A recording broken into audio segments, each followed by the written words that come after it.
Hey YouTube, what's up? This is a video of a First Alert smoke alarm, and this is why I already got a new one. This was the one I had in my bedroom, and you just have to go like this to see. What I don't like about these is that over time these go low and this makes charging sounds, and you gotta take this out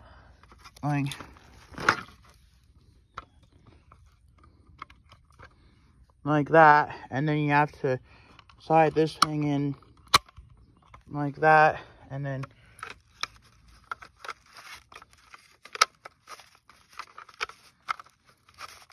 this one's being a little bit of an issue.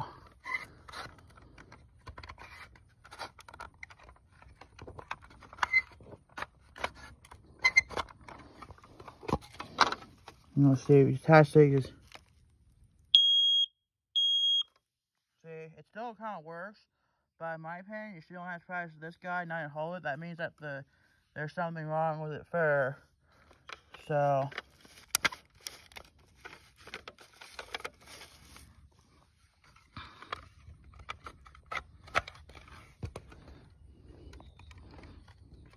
hang on.